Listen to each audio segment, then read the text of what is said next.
Hey guys, and welcome back to my channel. My name is Lauren, and I am the author of the story you're about to listen to.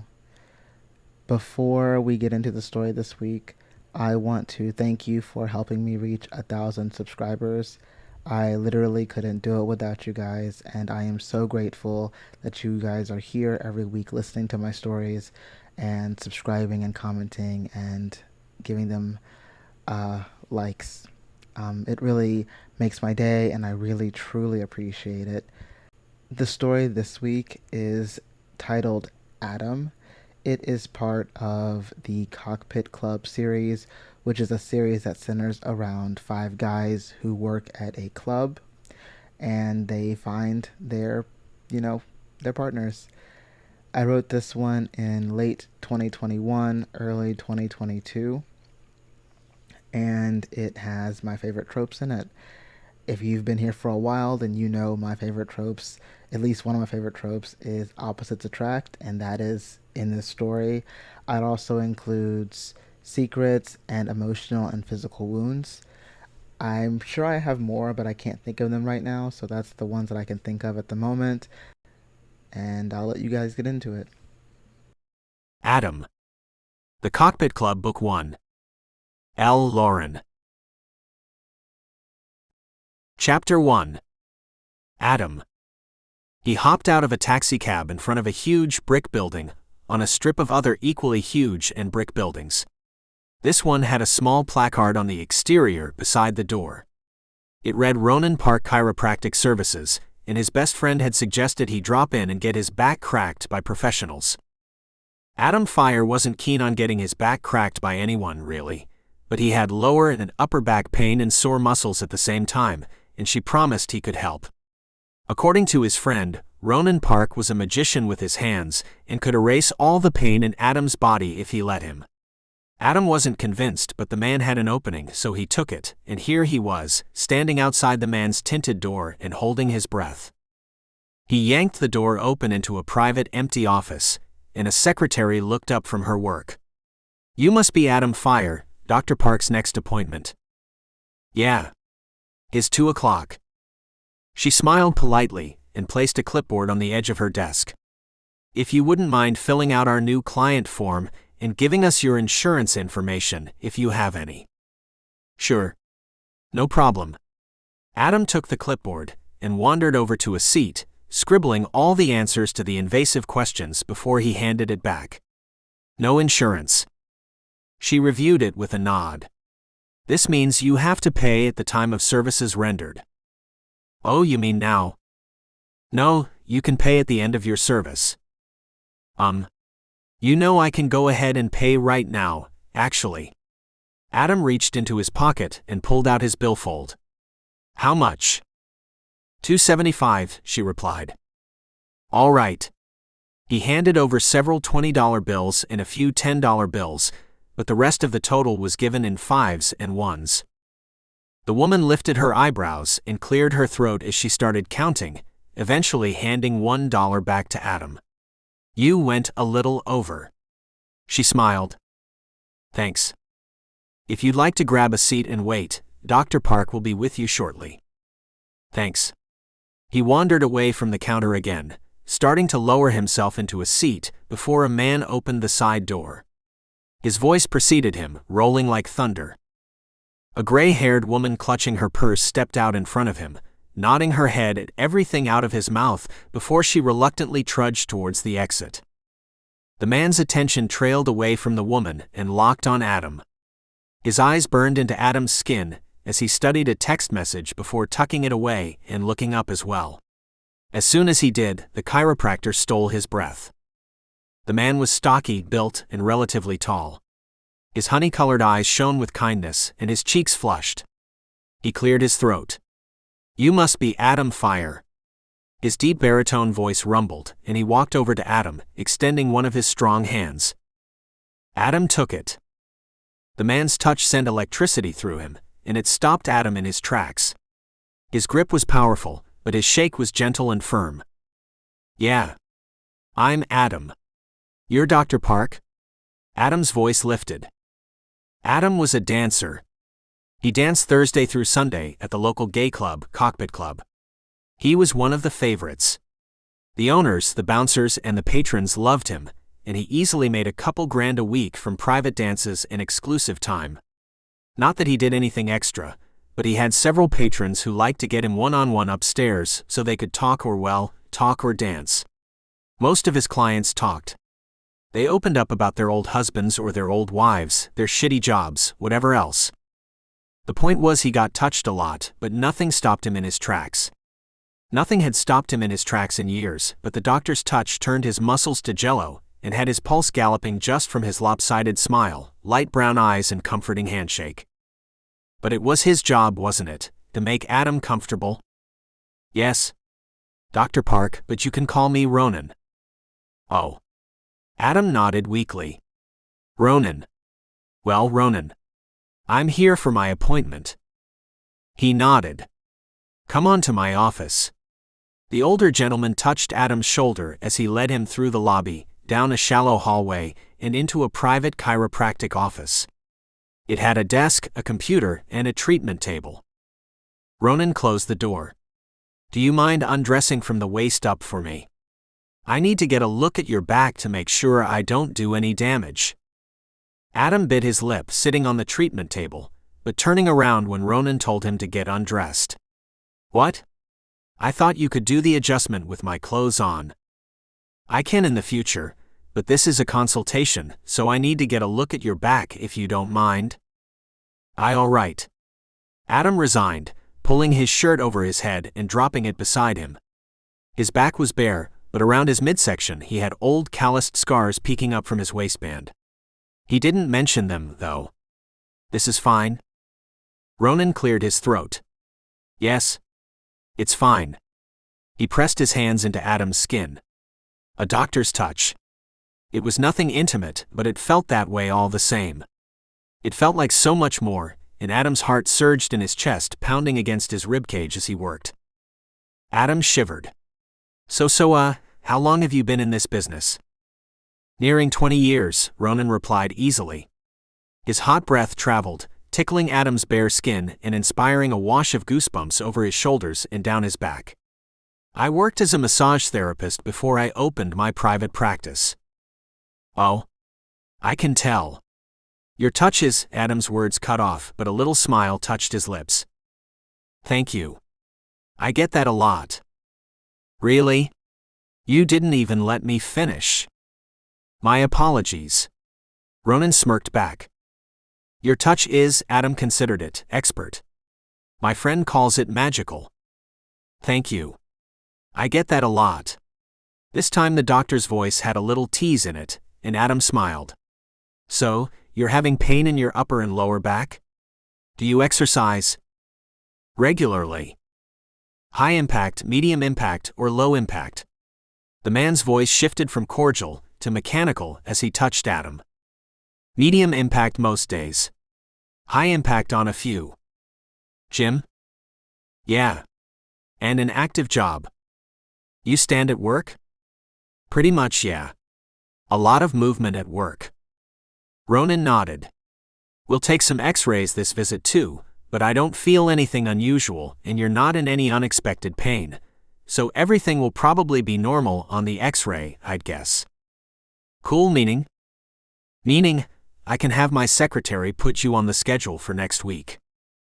Right, yeah. So I paid for this session today even though it was just a consultation and you're not technically. Ronin sat back in his seat, a growling chuckle coming from him. I can apply what you paid today to your next visit. That would make this a free consultation. Yeah, Adam agreed with that even though he winced and flushed at Ronin's sexy chuckle. He hated to be that cheap guy, but Adam was that cheap guy. He had 2 mouths to feed, and he couldn't throw away money. He wasn't keen on skipping meals, and his cat Toke was even less keen on it. Plus, consultations should be free anyway, and Ronin waving it confirmed that his secretary didn't care for Adam. He sensed it in the beginning, but confirmation was always nice. In fact, Adam would consider not returning if it wasn't for the man's near-perfect bedside manner and his gentle yet strong hands. They went for the x-rays, Ronin passing him off to another employee in his office, who had a smiling face and a reasonable attitude. Then, after more pleasantries and a quick peek at the x-rays, Ronin gave him the all-clear, and Adam scheduled his next appointment as he dressed again, letting his shirt fall over his lean body as the other man flipped through paperwork, giving Adam a modicum of privacy. Adam secretly thanked him for it. Chapter 2. Ronin. The consultation had taken his breath away, and the first real appointment had been even worse. By general standards, Ronin had been polite and respectful. He had followed the client-worker handbook almost perfectly, but when Adam grunted on the table under his touch, a shiver bolted down his spine. That was new. He'd been in practice for 20 years, and he had never had an interest in a client.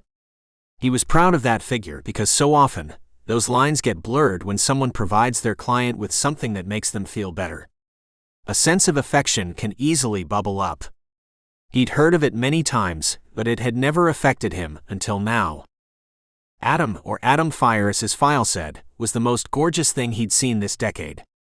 No, in several decades. Possibly the most gorgeous thing he'd seen in his life, and that thought made his heart ache. He had started his chiropractic services after the passing of his late husband, as a promise to his late husband. The day after he put his husband in the ground, this office had become his significant other. He greeted it every morning, and he kissed it goodnight every evening. He'd grown a neglected building into a thriving business with 2 hands and a lot of dedication. In fact, it was about time he hired a new chiropractor to work with him. He had more clients than he could handle, and he knew the experience of working alongside him was worth its weight in gold, but he had no desire to spend more time in his big empty house. When Adam Fire left his office the first time, he exhaled a burst of breath and rubbed his hands down his thighs. When Adam Fire left his office the second time, he retucked a raging harden from bunched against his body to traveling down one pants leg, and he had taken 30 minutes before seeing his next client. He feared the next session with Adam Fire, but luckily it was in a month rather than a week. He needed the whole month to get himself in check too. He finished the rest of the day's work with Adam on his mind, haunting his thoughts with his casual smile and sparkling brown eyes. When the last client left, he moved out of his office, approaching his secretary. "Any problems?" he implored, lifting his eyebrows. "Nope. Everything looks great, actually." "Oh." Dr. Sandhu called and confirmed times for tonight. "Tonight?" Ronin blinked. "What's today?" "It's Thursday, Dr. Park." Ronin sucked in a breath. "Damn it. Is he coming here?" "He said he's picking you up at 6. His secretary flicked her eyes to the analog clock on the wall. "He's picking you up in 15 minutes. I guess I could call him and cancel if you would like." No. It's fine. Thank you." Ronin sighed, rubbing his hands down his face. Dr. Sandhu was the president of the LGBT Chiropractic Association, and he had bullied Ronin into joining it too. For years it had stayed a handful of members, but in the past 5 the membership had exploded with an influx of bright-eyed, bushy-tailed youth, just like Adam. Adam, Ronin figured, would like the association and would think it was necessary. Ronin adjusted the shining watch on his wrist, unfastening the metal buckle, before clicking it closed again. "Okay," he sucked in a breath. He piddled around the office until the other man rolled up to the front entrance in a luxury 2-door sedan. He rolled down a deeply tinted window and called to Ronin, waving at him as he stepped outside. "Ah, Ronin. Still driving car and driver's best valued car of the year." Ronin glanced at his modest vehicle, and then smiled towards the other doctor. "Darius. It's good to see you again." Ronin plastered on a smile as he wandered down the steps of his business towards Darius' vehicle, opening the passenger side and climbing in. "It's good to see you too. You're looking good." Darius gave an approving nod. "Thank you. So, the plan for tonight is a nice dinner at this Italian restaurant, and then we're going to have a night on the town and show our guests a good time. We're going to take them to the Cockpit Club." Ronin blinked, jerking his head around and fixing his gaze on Darius. "We're doing what?" "We're talking them to the club, why not? Cockpit is the most popular gay club in the area, and a lot of these people are coming in from places without a gay scene at all. I am too old to be seen at a club." "Have you ever been to the Cockpit though?" Ronin shook his head. "I went when it was Oz before it burned down and they rebuilt it." "Well, Oz was a sweaty nightclub with all types of men rubbing all over you. The Cockpit is different. It's a classic gentleman's club." "Meaning?" "Meaning the patrons are like us and the dancers and staff are young, hot, and happy to take our money." "I don't see how this is fun." "You don't now, but you will later," Darius promised as he peeled out of the parking lot. Chapter 3. Ronin. Dinner had gone off without anything exploding, primarily because Darius was fantastic at being the life of the party, and Ronin excelled at his role of supporting actor. They had picked a high-end restaurant with a superb menu and even better drink selection, and the 10 of them hadn't spoken a single bit of business since they arrived. Their grouping consisted of 6 men, 3 women, and 1 non-binary person who preferred the pronoun they, but would accept he or she, depending on the day of the week. Ronin had nodded and kicked back the rest of his drink. After dinner, they trailed one another to the club, and Ronin's hands trembled at his side as they cruised from the suburban area where the restaurant lived to the downtown area. The buildings changed from long and wide to tall and skinny, and the atmosphere changed too. Where the suburbs had been sleepy and quiet, the downtown area was hopping with energy, and Ronin felt old. He felt every bit of his 47 years, even if he didn't look it. Most days his feathering gray hairs and his crow's feet were ignored. Some days they were revered by younger people seeking an older, stable person to be with. He wondered for a split second how Adam would feel about his gray hairs and his crow's feet, but he quickly pushed that thought out of his mind as they pulled into the club and climbed out, waiting for the rest of their party to join them before moving inside and securing a table. A fresh-faced, barely dressed man came to their table, placing a napkin in front of each of them before taking drink orders while lingering at Ronin's side, rubbing his shoulders. Everyone ordered drinks. Ronin ordered water and sat back in his seat as the server retreated. "Ronin'll be the popular one tonight," Darius teased, lifting his stubbled chin and jutting it towards Ronin. "He always gets the attention, but he never reciprocates it." "Because I'm not interested," Ronin muttered under his breath as the group chuckled at Darius' teasing. They went back to their separate conversations afterwards, though. The younger ones of the group continued an involved conversation about inclusivity in the workplace and clientele, and how to target minorities. Darius spoke with a colleague on new and innovative techniques and equipment, and Ronin sat in silence, peering idly around the club. The atmosphere wasn't bad. The place had been scrubbed of the drug residue and splooge hidden in the cracks and crevices of Oz, and turned the old building into a respectable place. They weren't even the only ones holding a business meeting at a glorified strip club. However, the meeting had been much improved, with scantily clad young men and women walking around. The place was split 50-50 with the workers. Long-legged women strolled the establishment right alongside equally gazelle-legged men.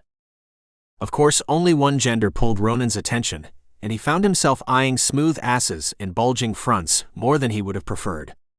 The workers were diverse beyond different genders, too. There were curvy models and slender ones, stacked ones and lean ones, all getting their fair share of tips and attention. "Here's your water," a familiar voice purred, but it wasn't the server. Ronin sucked in his breath and flicked his eyes up. His heart stopped in his chest as his gaze landed on Adam. Bare-chested, glitter-dusted, and smiling. "Oh my. Hey to you too." Adam offered him a lopsided grin, and his dark eyes sparkled, catching all the light in the dim room. He wore a patterned jockstrap on his bottom half with mesh siding and a thick blue designer label. His toned ass had Ronin's cock growing in his slacks. "Good evening," he coughed. "Thank you. For my water." Adam stood unnervingly close to Ronin, almost resting his package on the chiropractor's shoulder. He didn't seem to mind at all, either. In the dim light, Adam's body was near perfect, except for a collection of shadowy scars on his hip. Not scratches. Gashes.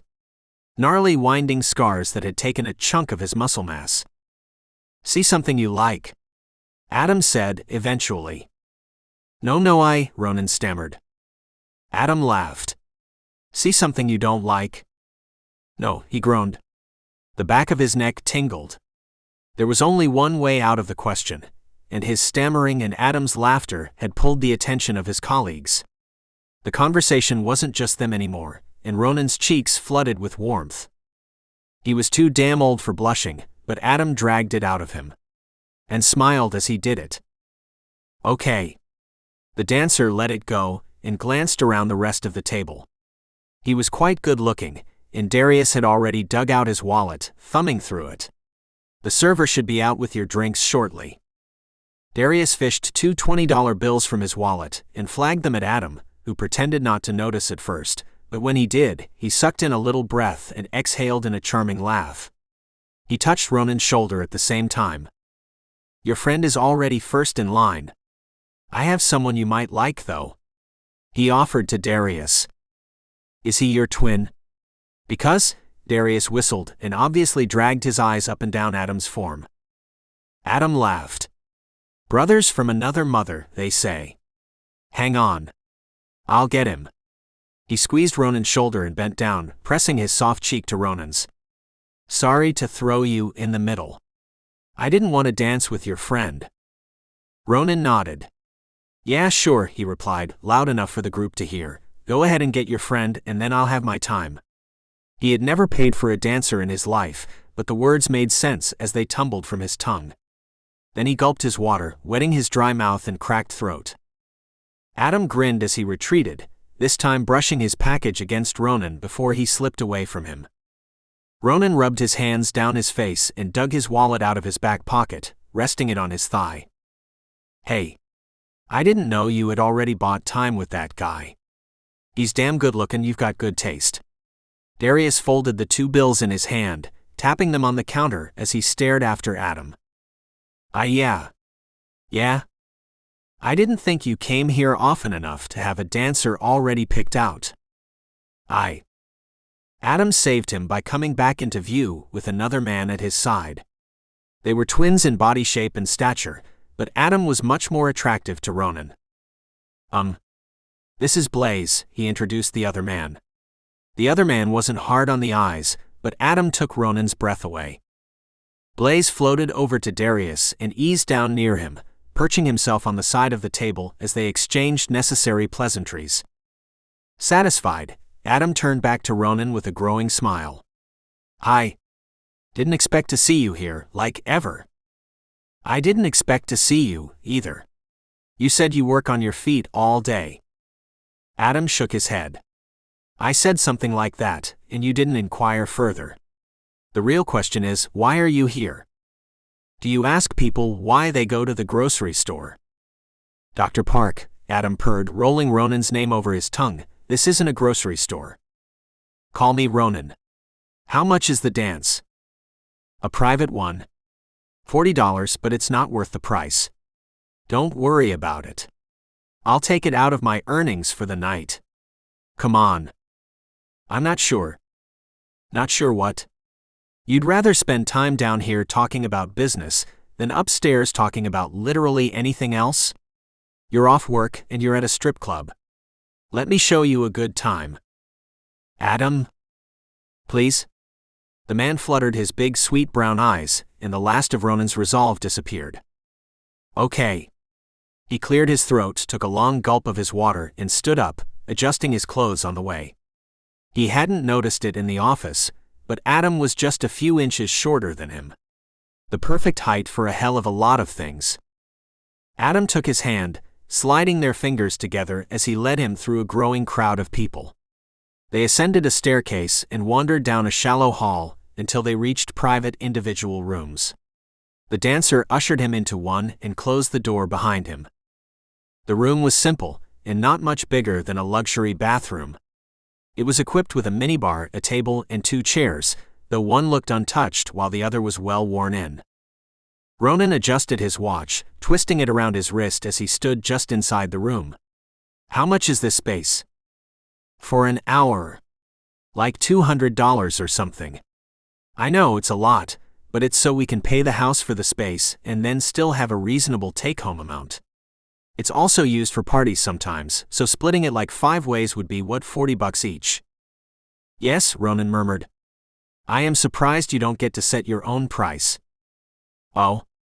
I mean, I could, but really, I try to avoid private rooms with the patrons here. Why? It seems like more money for less work. A pleasant smile touched Adam's face. Not hardly. When a man pays $200 for you, he expects something more than a little dance and conversation. He expects nudity, a blowjob at the very least, maybe even more than that. Have you? Ronin paused. Sorry. I shouldn't ask that. He cleared his throat again, adjusting his tie as he moved over to the minibar, surveying the limited options. Adam floated out of the way. If there's something else you want, I can have a server bring it up here for you. I was going to make something for you. Ronin smiled. How is your back feeling? Shockingly good. I should admit, I was a little skeptical about chiropractic services. My friend suggested I come see you. I've been pleasantly surprised in more ways than one. More ways? Adam chuckled. Yeah. I didn't expect you to really help my back, and I didn't expect you to pop up at my place of business either. You've definitely made my night better. You're welcome then. What would you like to drink? I don't normally drink with clients, Adam replied. Oh, Ronin frowned. I'm sorry. I thought you might want to relax is all. We have an hour, correct? Or longer if you want. Adam chewed his bottom lip. I normally don't drink or let clients make my drinks because, he sucked in a breath, because they'll alter it. Oh. Ronin's frown deepened, and a surge of anger went through him this time. Right. This is why I don't like places like this. People. Men. They can be disgusting. Yeah, I'm sorry. We can talk about something else. What's the deal with everyone you came with? No, Ronin rumbled, you don't deserve that kind of treatment. This is a job just like any other, and no one who pays a couple $100 has ownership over your body. Tell them that, not me. Ronin rumbled again, shaking his head. Some people. Adam leaned against the minibar, tilting his head. Yeah, some people are absolute trash. What's the deal with the people you came with? Ronin drummed his fingers on the counter, pouring them both glasses of water with 2 ice cubes. Fancy water, his late husband used to call it, since Ronin had never been a drinker. An LGBT association for chiropractors. We meet annually, but this year Darius wanted to spice it up. He offered Adam the drink. Thank you. He lifted his eyebrows. You put ice cubes in water? It's already cold. Ronin shrugged. It makes it fancier. Adam smiled again. Okay. It's fancier with the ice cubes. I like that you are doing something for your community.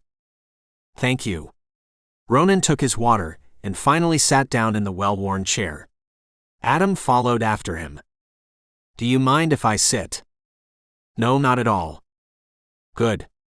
And the younger man slithered into Ronin's lap, pressing his bare ass into him and his lean thighs against him. If Adam felt his harden, he didn't call attention to it. What's Darius' deal? He seems like he only wants what you have.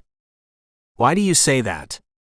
Ronin sucked in a breath before resting a hand on Adam's back, rubbing his smooth skin until he came around to his scarred hip. Because he only noticed me when I started giving you attention. How do you know? Because I bumped him first. You weren't paying attention. He leaned into Ronin with a little shiver, pressing his shoulders into the chiropractor's toned chest. Ronin pulled him closer, closing his eyes as Adam shivered against him. Is everything all right? Better now, actually, Adam whispered. Is it too cliché to ask why you're a dancer? Adam smiled and chuckled. It depends. Do you want the real answer or the answer I give most people? The real one isn't as sexy. Give me both. Well, the canned answer is that I'm paying my way through college because my daddy cut me off after catching me in a very naughty three-way with my frat brothers. Ronin lifted his eyebrows. Oh. His cock stirred again. Yeah. Most men like that answer. Is any of it true? Adam grinned. The real answer is that I'm paying off some bills. Well, I started by wanting to pay off some bills. Then I found that I actually enjoyed dancing, so I'm socking away money until I can't do this anymore. Ah. Adam's slight tease had done nothing for Ronin's harden, and then his further intelligent answer stimulated the chiropractor's mind. He was trapped. He liked the young man more than he should have. Adam was 20 years his junior, gorgeous and intelligent. He was also smart and so far kind as well. Yeah. Most months, I make more than doctors fresh out of med school. It's crazy. That is impressive. And a very scary amount of money for someone so young. Yeah, he agreed, it is. I hired an accountant. She does my taxes for me and helps me invest my extra earnings. I'm staying in a rental with some friends right now, but I'm considering purchasing a house. You're very thoughtful. Thanks. I try. Have you considered what you want to do after you retire from this? Yeah, actually. I want to help new dancers get their lives in order. I don't know how yet, but it's so easy to fall when you have so much money coming through.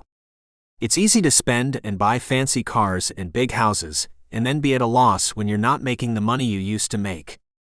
I mean, 20s, this is when it's easy for me to climb in and out of a tiny sedan.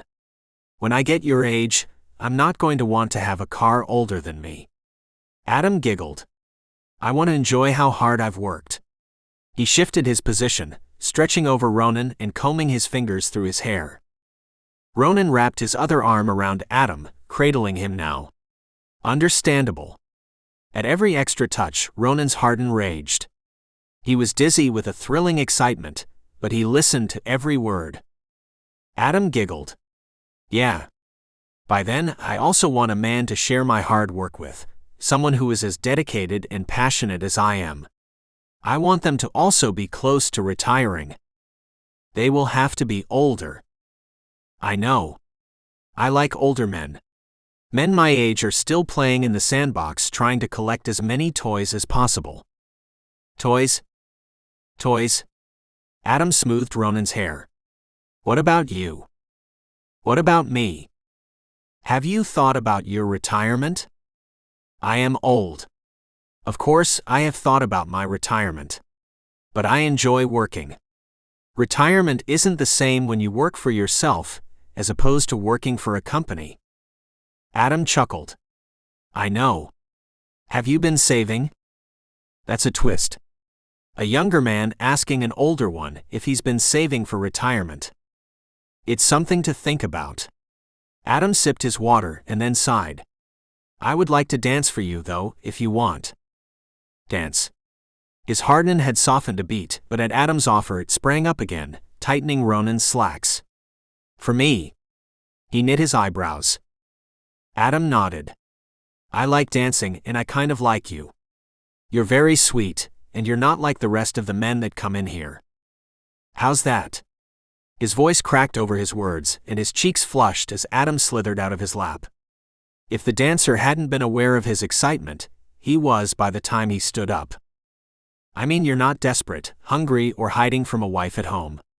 Adam's skin puckered with goosebumps as he adjusted the jockstrap over his hips. Do you mind? If I dance for you. His tenor voice dropped a little deeper as he turned around and fit himself between Ronin's legs again, urging them wider. I guess not. Ronin leaned back when Adam came closer, putting an obligatory amount of space between their bodies and gripping the arms of the chair.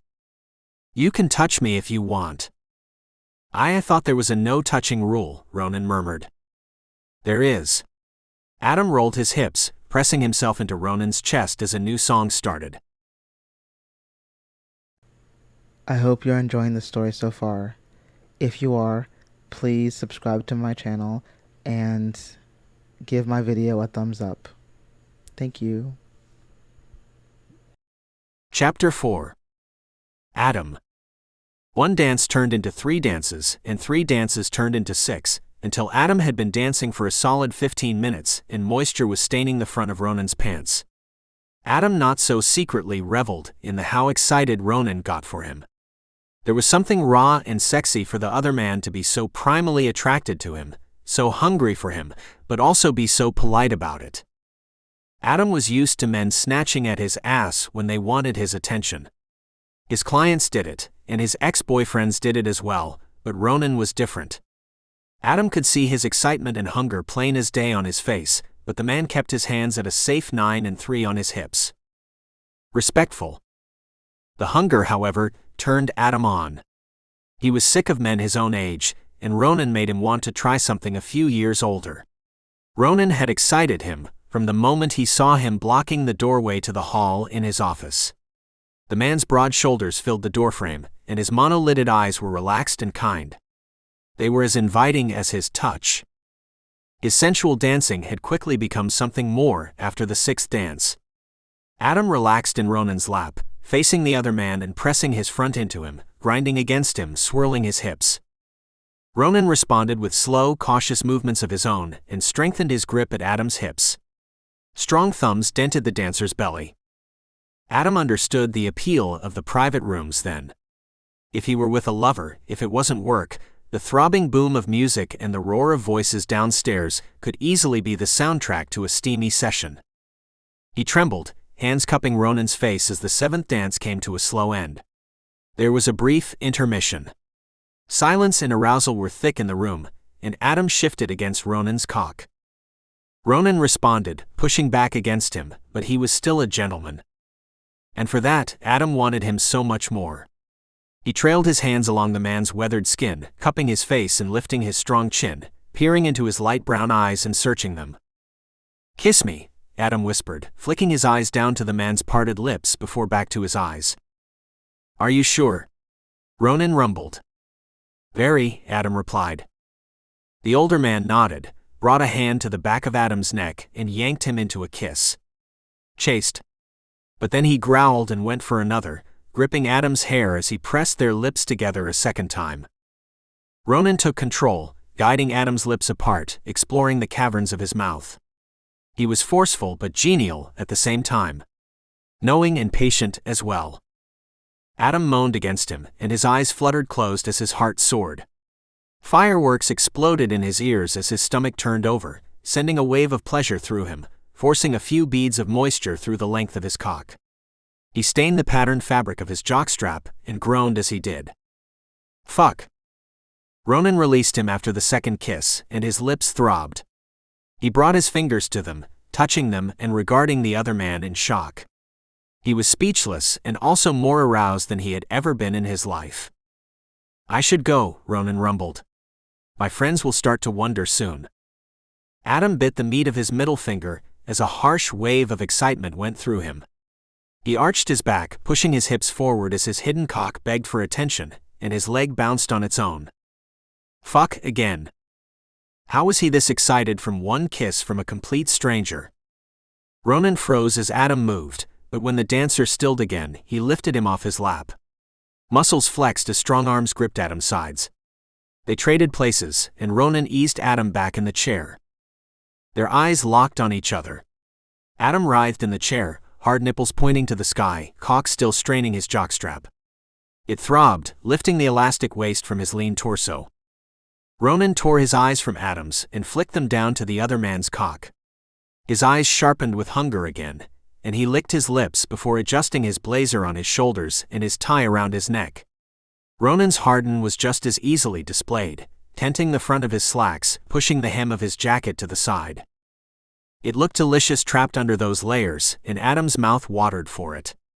In fact, he wanted to do all the things previous Johns had propositioned him for with Ronin. Desperately. "You are amazing," Ronin said, enunciating each syllable. Adam had heard the same from many guys before, but from Ronin he believed it, and it did nothing for his arousal. Ronin staring over him, denying him by default, had another effect on him. It propelled him towards an orgasm, and he found himself on the brink of one just from the tension in the room. Thank you, he croaked his reply, hips rolling against the air as he fought his desires. Ronin watched. His excitement and pleasure spiked again. Have a good night. The chiropractor turned and exited the room, pulling the door closed behind him with a soft click. Alone in the room, Adam groaned and melted back into the chair. He still felt Ronin's hands all over him from their episode. His skin buzzed, and he wasn't sure how long he sat there, letting his excitement work through him, bathing in the fact that another man could still wake his body up. He didn't finish himself off, even though it was so tempting, but letting the frustrating pleasure spread through him was more than satisfying. He eventually peeled himself out of the chair and wandered back to the main room on weak legs. Ronin had returned to his original seat, vaguely paying attention to the people around him. His gaze lifted when Adam stepped onto the floor again. Under that gaze, Adam paused, bracing his hand against the wall for a second before he was met by one of the other dancers. Hey. I know this is probably an awkward question, but do you have another jock? This jackass spilled liquor all over mine and I'm a sticky mess. The other dancer paused. Hello? Adam? Do you have another jock? This time he snapped his fingers, pursing his lips and rolling his eyes. I'm a sticky mess here. I'd like to know if I need to go home or what. Adam blinked. Oh? Yeah, Caleb, I've got another one. I think I'm about to go, anyway. He rubbed the back of his head as he pushed off the wall and dipped through the place. As he passed Ronin's table, he fixed his eyes forward even though his attention directed to the chiropractor. Their bodies touched, and a rush of excitement went through him. Caleb caught it. Okay, what's your deal? You almost stumbled over that guy. I don't know actually. He's my chiropractor. Did you tell him you worked here? No, I didn't even put my job location on the form. Maybe it's luck then. It's about time you found someone. You deserve someone sweet. No one deserves anyone else, Caleb. He's just a nice guy. That's it. Nice enough to get your blood flowing? Caleb teased, digging his jeans out of his locker and putting a cigarette to his lips. Adam hissed. His cock had jumped to life all over again just from the spare touch. It was a little embarrassing for a man who sat in other men's laps all night. Apparently nice enough for that. As he smoked, he stepped out of his wet jockstrap and into Adam's fresh one. Thanks a bunch. So, are you staying or going? I think I'm going to go. Humph. With that hard on. You should take advantage. Half of these old men can't get it up at all, and they'd love the fantasy of some young guy being desperate for them. You're right, but I'm not in the mood for it. I want to go home. I'll call a taxi. You don't have to leave. Thanks. Caleb finished changing clothes and took another drag on his cigarette before putting it out and stashing it away for later. After exhaling mint-smelling smoke from his lips, he smiled and headed for the entrance back into the club. I'll see you then. Yeah, Adam grunted. Alone, he stripped out of his jockstrap and changed into casual joggers and a long-sleeved shirt, stuffing his worn jockstrap in his bag before slinging it over his shoulder. He took a glance around the room and headed for the door. He kept his eyes forward as he walked through the main body of the establishment, checking for Ronin out of his peripheral vision. The man's group of friends was still there, but he wasn't, and Adam's heart sank. He wanted one last glance at the man, but it didn't seem like he was going to get it. He stopped by the bouncers as he reached the front door, tugging his lips into a smile. Hey Briggs. I'm out for the night, he said to the biggest and burliest of the trio of black-dressed men. This early? Briggs reeled back, blinking. On a Thursday? Yeah. I'm not feeling it tonight.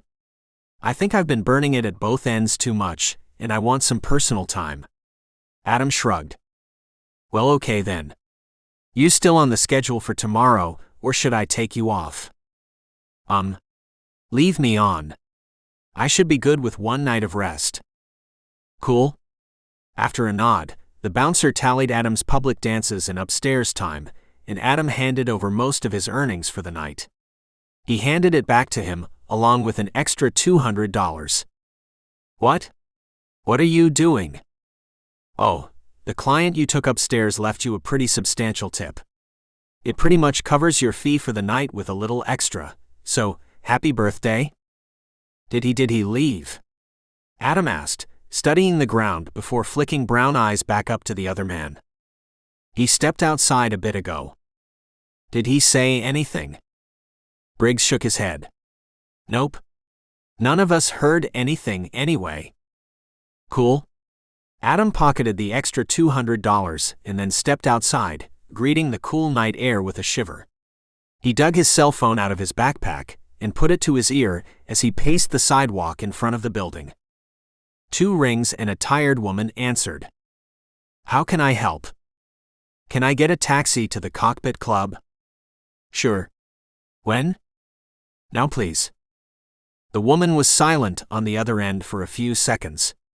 Done. They should arrive shortly. Thanks. He ended the call and tucked his cell phone in his joggers, pacing the length of the sidewalk until he collided with another person. Oh fuck. I'm sorry. He looked up and his eyes widened. Oh. Hi. My apologies. I didn't mean to run into you, Ronin said.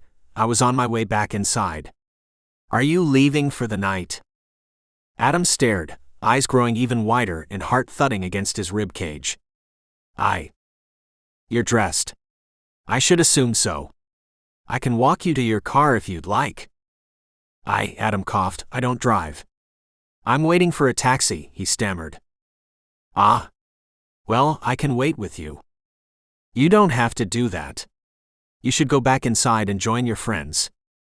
I'd rather be out here. Why? Adam implored, tearing his eyes away from the other man and looking at the street.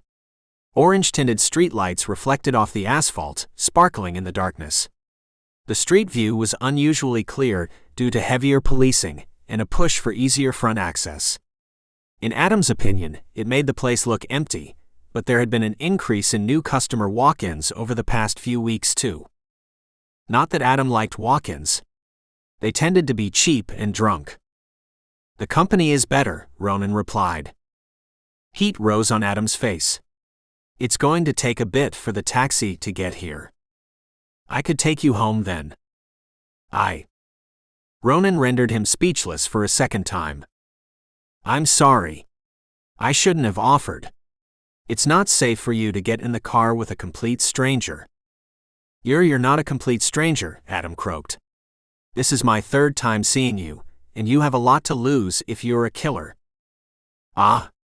Thank you for that assessment. You get good at reading people when you have to sit on their cock and take their money. So yeah, you can take me home. Are you hungry too? I could also take you for a bite to eat. Adam swallowed and chuckled softly. Now it sounds like a date. It might be. Wait here.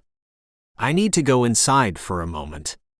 Ronin ducked inside and Adam stayed outside, pulling his cell phone out of his pocket again. He swiped at the screen, fixating on it as his mind wandered back to Ronin. Truthfully, the man likely wasn't a serial killer, but it was bad form to hop into a strange man's car, even if he was a sexy, honest chiropractor. His body had already relaxed into the idea, but his mind rejected it. His mind wasn't ready for new possibilities. Ronin returned with keys in his hand and a slight smile on his face. Okay. This may sound unusual, but I am borrowing my friend's vehicle. Why? Well, Ronin scoffed, shaking his head. He picked me up and I left my vehicle at the office. It's Darius' vehicle if it means anything, and it's a sports car. Of course it's a sports car, Adam laughed. Lead the way. I didn't want you to think it was mine. I wouldn't. Sports cars are a waste of money. I would rather spend my funds on other things. Ronin cradled the keys as he turned towards the parking lot, walking alongside Adam. Like what? Like experiences. Ronin opened the passenger door to Darius' sports car, and Adam slipped inside, placing his backpack on the floor and buckling himself in. Ronin closed the door and climbed into the driver's side. You and Darius must be good friends for him to let you take his car. We're fairly close friends, yes. We've known each other for years. Ronin buckled his seatbelt. That's nice. He seems like a good friend. Should you call the taxicab back and cancel? Oh, they'll be fine. Adam waved a hand and sank back into his seat, crossing his hands over his lap. I have a question, though. If you're making more than a doctor, why don't you drive? Adam sucked in a breath. It's a long, complicated story, actually. I've got time. Ronin quirked his lips up. Adam rubbed his hands down his thighs, shrugging his shoulders. His old wounds sparked with pain as he pulled up old memories, and his heart raced, but not from excitement. Ronin raced through the night streets, uninhibited by traffic. The sports car took turns at breakneck speed at barely the touch of the wheel. Lights streaked by them. Please slow down. Please. Adam cut his eyes to Ronin. Ronin glanced at him, but complied without question, slowing the car to a crawl despite the speed limit. Thank you, Adam breathed. He rubbed his chest. I was in a car accident. Those are the medical bills you've been paying? Adam swallowed. Yeah. He squeezed his eyes shut. And the scar on your hip. Oh God. His lower lip trembled, yes. Ronin pulled into a well-lit parking lot, shifting the vehicle into park and twisting around in his seat and regarding Adam. His honey-colored eyes searched Adam's face, and he pushed his seat all the way back. Come here. What? Moisture coated his eyelashes, sticking them together. Come here. Ronin reached for him. I in your lap. Adam pinched his eyes, staving off the flow of tears. You're upset. Please come here. Okay, Adam resigned, clambering over the center of the vehicle and stumbling into Ronin's lap. The older man wrapped his arms around Adam, petting down his side and holding him close at the same time. It was platonic. Well, it was mostly platonic. The chemistry was there, along with the comfort, but it wasn't sexual energy. Adam sighed and closed his eyes. Ronin's sweet touch didn't help his tears. They flowed easily as the man's strong hand soothed him, coaxing out all of his raw emotions. He buried his face in Ronin's blazer as sobs racked his body. Sorry, he managed through another wave of tears. Don't apologize, Ronin rumbled. Adam sucked back his tears, rubbing his face against Ronin's suit. I was driving. Ronin tugged him closer, kissing the top of his head. It was me and 3 friends. Adam burst into another round of tears. It's okay, Ronin murmured. He reached up and touched his thumbs to Adam's blotchy cheeks, swiping tears away. You're okay. The truth burned his tongue. He'd never actually wanted to tell another person, until now. It had been years, but each time he rode in a vehicle, it was like opening fresh wounds all over again. He felt the speed, the rush, the adrenaline, and the searing pain. Then he remembered the blaring of the ambulance, the bumpy ride, and everything that had happened afterwards. They didn't make it, Adam sighed finally, shuddering. It was my fault. His mind dragged up the funerals, one after another, with sobbing parents and family. He had stood in a daze, dressed by his parents, standing over his friends' dead bodies, listening to the eulogies. The accident had been ruled the fault of the other person, but Adam found faults of his own from that night. He had been speeding, blaring loud music. They had smoked and had a shot or two before they left the club on the way to an after-party. He had been laughing and giggling and singing along with upbeat pop songs, barely watching the road even though his hands gripped the steering wheel. Everything had ended in a flash. His entire life had changed in 30 seconds. Do you hate me now? Never, Ronin pet through his hair. Let's get you something to eat. Chapter 5. Ronin. Adam felt good in Ronin's arms, but Ronin wished he wasn't crying. He wished he wasn't upset at all. He held Adam close until the tears had subsided, until his breath was steady and he was quiet.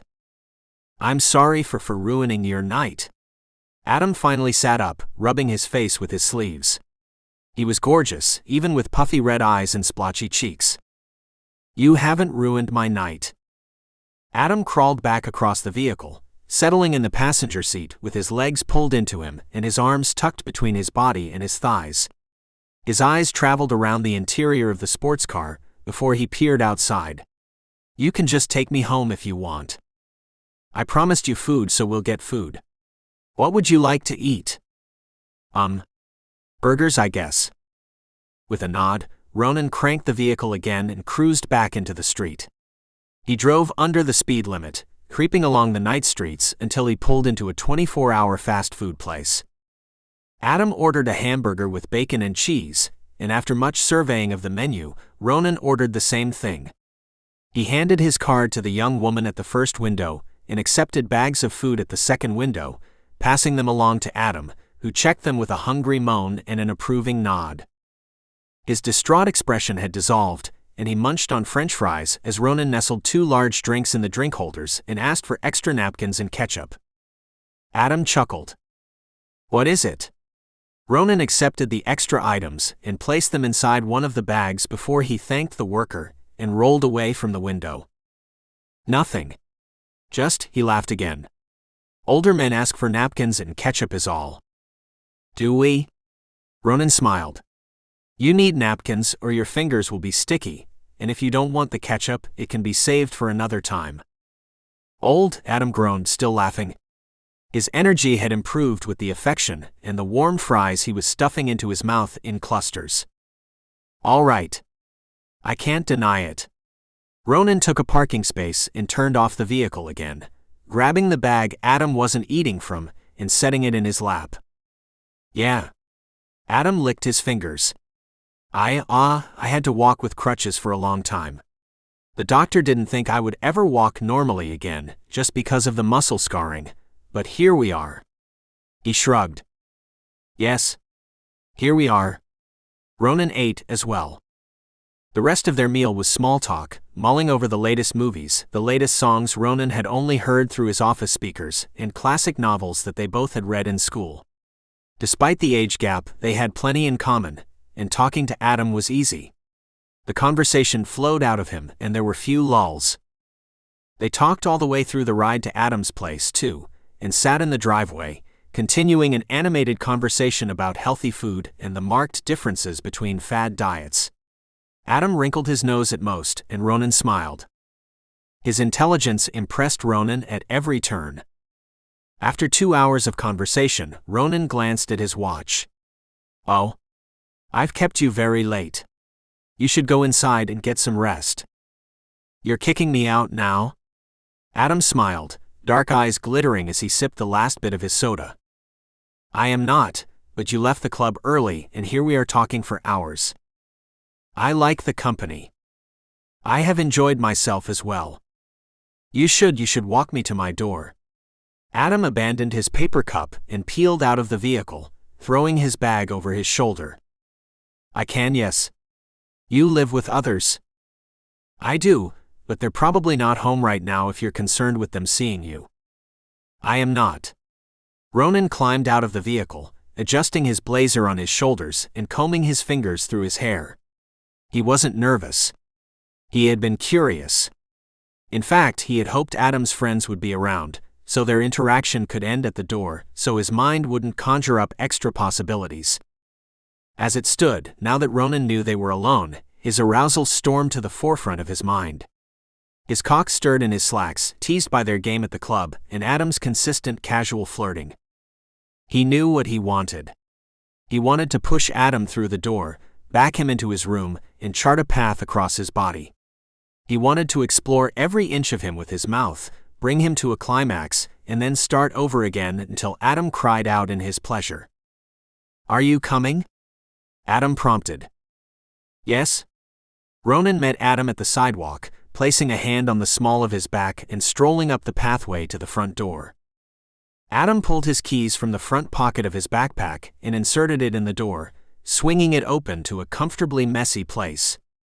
A wave of marijuana flowed from the walls, badly masked by incense and cheap cologne. Ronin lifted one eyebrow and pressed a smile on his face. I know it smells like a frat house. Adam's warm laughter accented his words. So anyway, he trailed, sucking in his breath as he stood in the middle of the doorway. Yes? Ronin stood in front of him.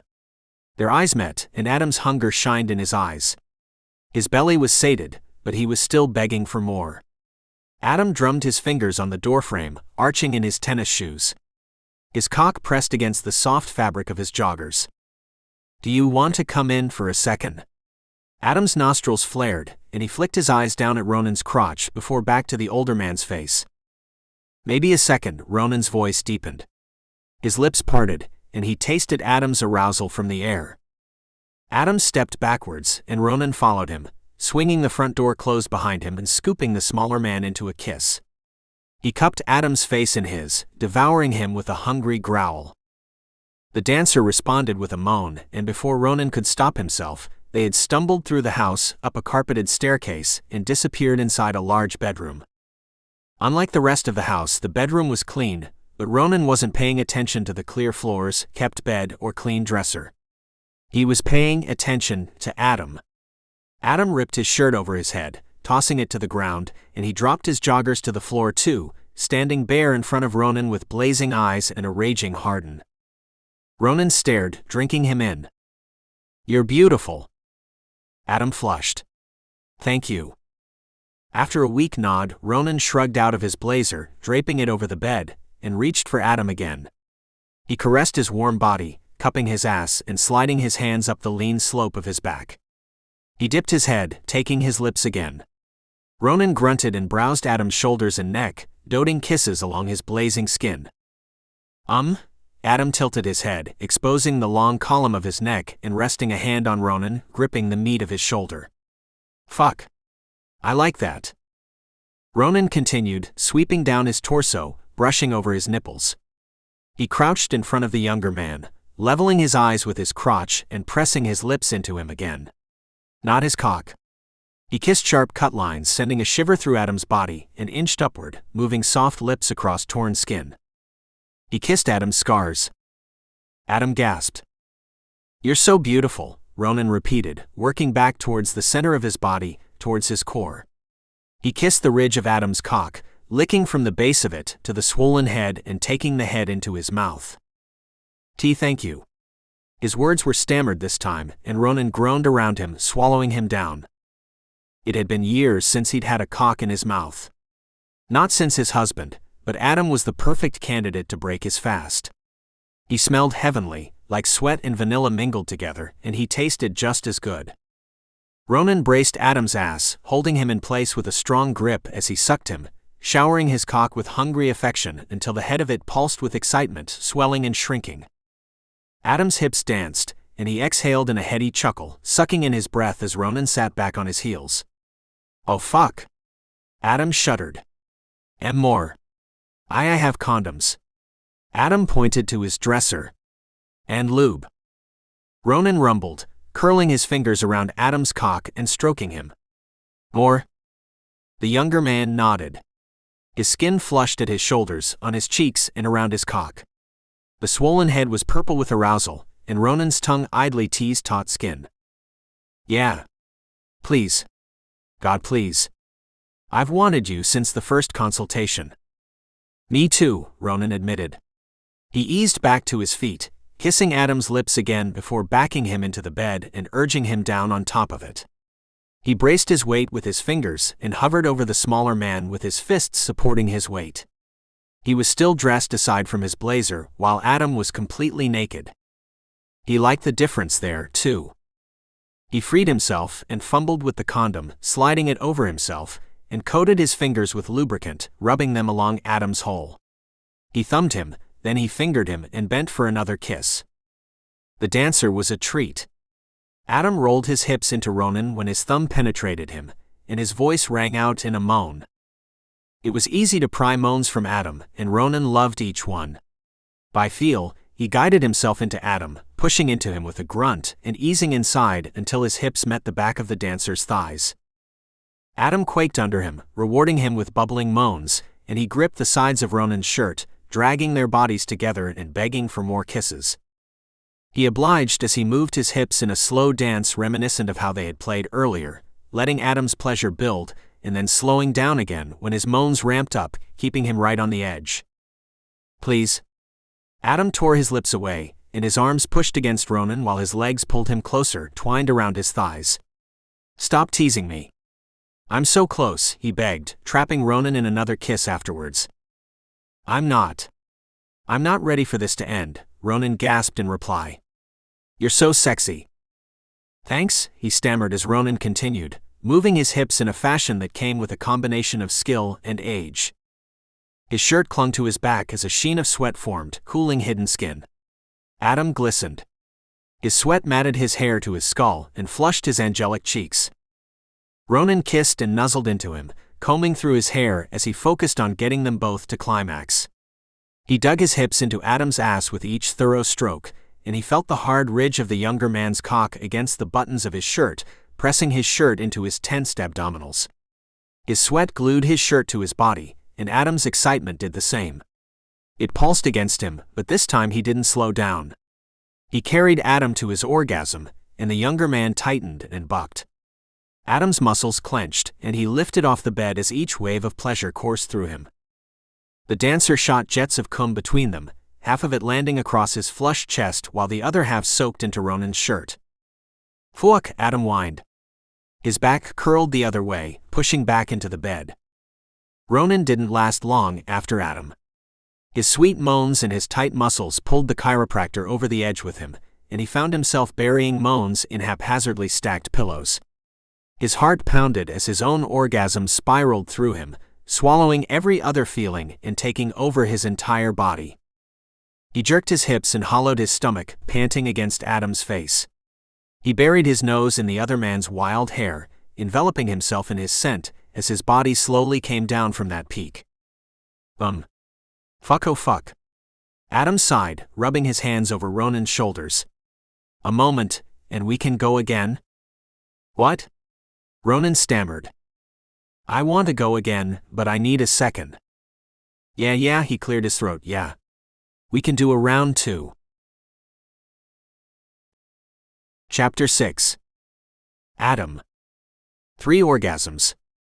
Ronin wrung 3 orgasms out of Adam's body while taking 2 for himself, and Adam fell asleep in his arms, comforted by his weight. When he woke up, Ronin was gone, but there was a handwritten note on the bedside table, illuminated by sunlight spilling in from the window. Adam groaned, rubbing his hands over his face as he rolled over in bed, grabbing and surveying the note. It was definitely in Ronin's scrawled handwriting. It was also quite brief. It read, "I had a lovely night. I would love to see you again sometime. Cheers, Ronin." Adam groaned again. Yes, he'd love to see Ronin again sometime too, but who says cheers? He placed the note back on his side counter and rolled over again, burrowing himself in his sheets and the memories of the previous night. Had he expected the older man to stay? Sneak out of his window like a teenage hookup? He realized that he didn't have any expectations, but he knew he didn't like waking up without Ronin next to him. It was a physical loss. He missed his strong arms, his steady heartbeat, and the way he curled around him. Protective. And it was definitely too soon to miss a man he'd seen only 3 times, but he did. Knock knock, a voice called from the other side of his door before his door swung open and Caleb occupied the frame. "So, what happened here last night?" "I saw someone else's car in the driveway when I got home. A nice sexy sports car too." "I don't want to talk about it." Adam uncovered his face, wrapping his naked body in the sheets as he sat upright. He leaned against the wall behind his bed as he regarded his close friend and roommate. Why not? Y'all sounded like you were having a damn good time." "It was a damn good time," Adam admitted, "but it's never happening again." "Why not?" "Because I'm over 100% certain I completely ruined it, and it was just a courtesy fuck." "Okay, you probably didn't ruin it. You're being a bit overdramatic." Caleb moved into the room, settling on the edge of Adam's bed. "I'm not being overdramatic right now. I 300% ruined it. His best friend rolled his eyes. If you're so sure. How'd you ruin it? I cried. Adam shrugged his shoulders. I cried and told him everything. Everything. Everything, Adam confirmed, dropping his head back against the wall. He and Caleb had been friends for years.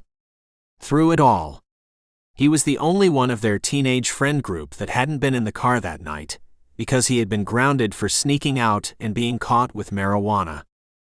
The accident had sobered them both and brought them closer together. Caleb was actually putting himself through school.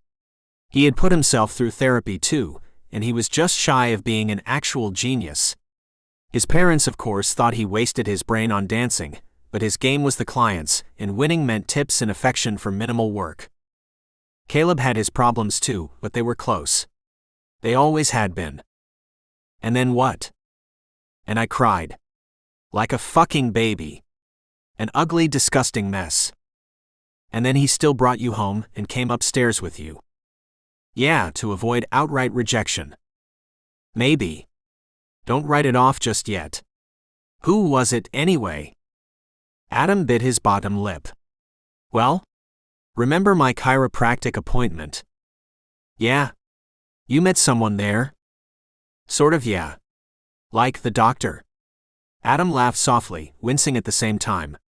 I told you he came to the club last night with some friends, some LGBT organization he started with his peers. And I took him upstairs. It was for free just to, get away, but he ended up paying for it and a little extra. Well, he freaking should've. He's probably loaded. I don't know. It's not about the money. Anyway, he ran into me outside as I was getting a cab and, well, he offered to take me home. Okay, all clear, so how'd the crying happen exactly? I think I had a panic attack. He asked me why I didn't drive, and it came out. It felt good to tell someone. Before or after the crying?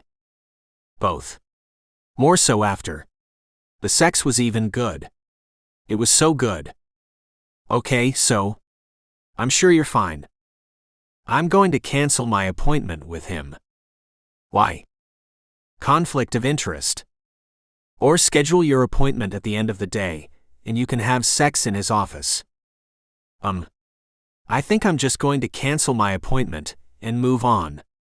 I wonder if I can get his secretary to recommend another chiropractor to me. She didn't like me there anyway. Yeah, that's a good, excellent idea. Run away from the first guy you've been with since forever, a guy who seems okay with your history, a guy you opened up to. Yeah, run from him. Sounds solid. Caleb made a thumbs up with his fingers and then flopped back on Adam's bed. Whatever. Focus on your own sex life and stop hounding me about mine. I've got mine under control. I'm done with hookups, and I'm done with men who think they're the biggest, baddest dom on the planet. So, what are you going to date? A nice vanilla young man. You're just going to be bored then? Vanilla is a classic flavor. I will not be bored. Sure. Adam threw the sheets off of himself and disappeared into the bathroom, toweling off his sweat and cum from the previous night, along with the feel of Ronin's touch. He left the bathroom door ajar and flicked his eyes towards his friend. Do you want to come with me to do some errands before work tonight? You're working tonight? Yeah, what else would I do? Caleb shook his head. What kind of errands? Basic errands. We need food, and I wanted to find a new cover for the couch, and for fuck's sake, it always smells like weed in here, so I wanted to get something to clean the walls. It smells like weed because we all smoke weed. Except you go to a chiropractor for your pain, fuck him, and then decide never to go again. Unrelated. Will you come with me or not? Yeah, I'll come. Chapter 7. Ronin. It had been a month since his night with Adam, and he had warred with himself. After the note, he debated on calling. His conclusion had been to call, but Adam didn't answer. He left a voicemail, but Adam never replied. And then he had put the situation out of his mind until he noticed the young man's name on his client's schedule, and his heart turned over in his chest. He knew he could have gone to the club to see Adam again, but it was inappropriate, especially if the man wanted nothing to do with him. He drummed his fingers on his desk before he called his secretary. She answered on the first ring. Yes? Let me do my reminder calls today. There's only a couple. I'm not too busy to do them. I know, but I'd like to do them for you. Her confusion was evident even through the phone. Well, okay then. Anything else? No. Nothing else. Thank you. The call ended, and Ronin immediately dialed Adam's number. Hello? Adam answered breathlessly on the third ring. He could recognize Adam's sweet tenor voice anywhere. Hi. Yes, Ronin cleared his throat. It's Dr. Park. I'm calling about your appointment this week. Ronin. Adam choked. Yes, you have an appointment with me this week. Shit. I meant to cancel it. I'm sorry. Can I cancel? I'd like to cancel. If you would like to cancel, you can. I'd like to. I'm sorry about the other night too. I didn't mean to. Why are you apologizing? I trust you got my note. I did. And my call? Yeah, I did. Sorry. But not my voicemail, I suspect? No. Is this a confessional now? Adam's voice sharpened. I don't owe you anything, you know. I know. I'm sorry. I was hoping to hear from you is all. I suggested a date on the voicemail. Oh. There was a beat of silence. Really? Yeah. Why? Adam scoffed. So I can cry through another meal. No. I suggested one because I have been attracted to you from the second you stepped into my office. I enjoyed getting to know you more the night at the club, and I was hoping to continue getting to know you. Adam sighed. I liked you too. I wish you would have spent the night. It was Ronin's turn to scoff, and he exhaled in a hollow laugh. Me? Spend the night? And sneak out of your room in the morning like a teenager? We could have gone to breakfast or brunch. I rise early. It was best that I leave, but perhaps another time I can make you breakfast. Perhaps. What was the date suggestion? I suppose it seems silly now, but I have a free entrant to a local barcade, and I was wondering if you would be interested in accompanying me. The place where you drink and play games. Yes. That is the place. You know what? Adam exhaled a gust of air. Yeah. I'd like to go with you. I think it would be fun, and I promise I won't cry this time. Ronin chuckled. It is okay if you cry. It would give me another excuse to hold you. Oh? That's what you see my crying as. An excuse to touch me. You don't need an excuse to put your hands on me. Adam's voice lightened, and he giggled into the receiver. I don't? Noted. So, when are you picking me up? How about tonight? Okay. Yeah, tonight is good. Maybe around 6 o'clock. I'll be there. What kind of car do you drive? A modest sedan. Why? You said you borrowed your friend's car the last time. I was just wondering what you drove otherwise.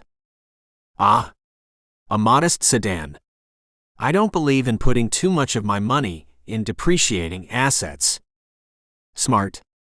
Some financial advisors say the car you purchase should be no more than half of your income. I agree with those advisors. My vehicle is nowhere near half of my income. Is the state of my vehicle important to you? Not at all. I'll see you tonight at 6. Ronin smiled. All right. I'll see you shortly. Bye, Adam purred. Bye. Ronin ended the call and relaxed into his chair, pumping his fist as he sighed. Chapter 8. Adam.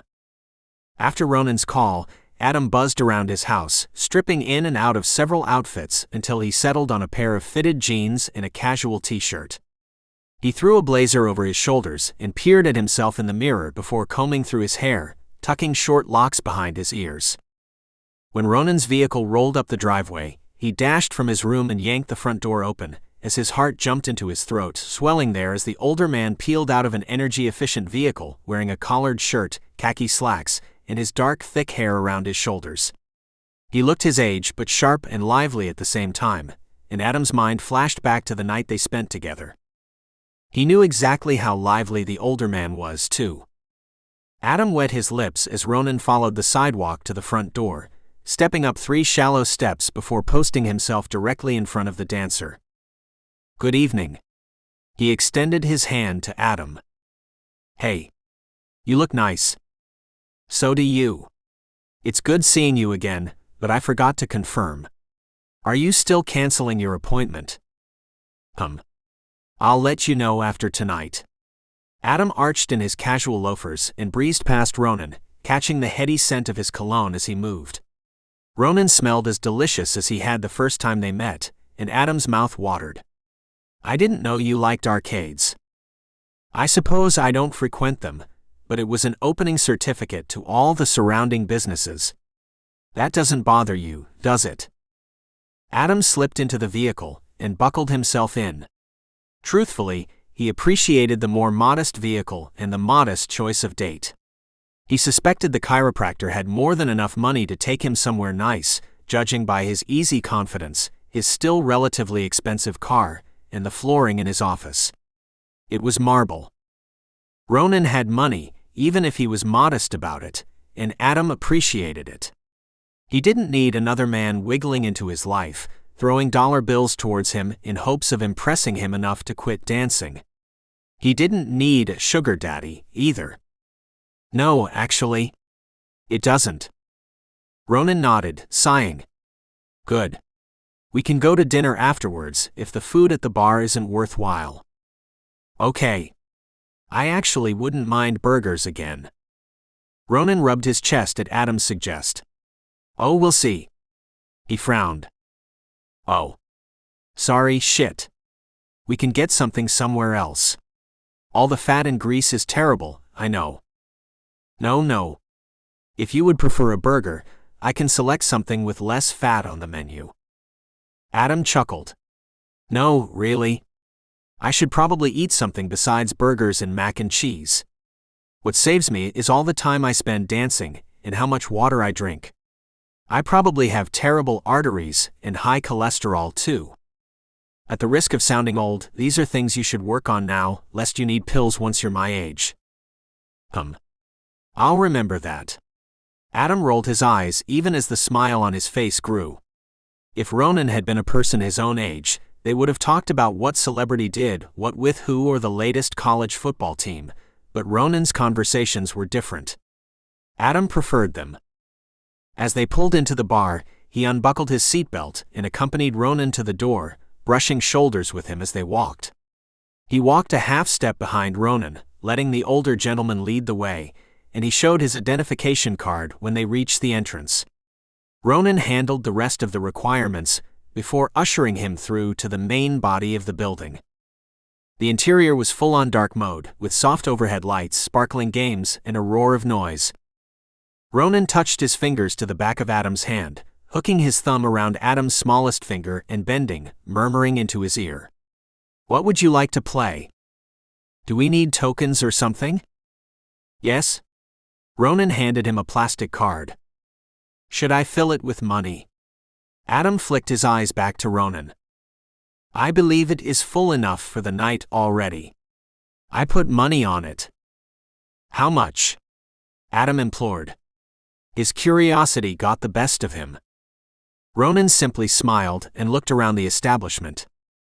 Adam did the same, sucking in a breath before he led them through.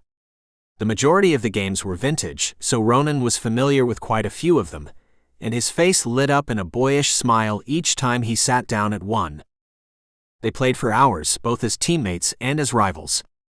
Ronin was no match for Adam's youth, and out of the games they played, Ronin won only a handful on his own, while Adam excelled at the rest of them.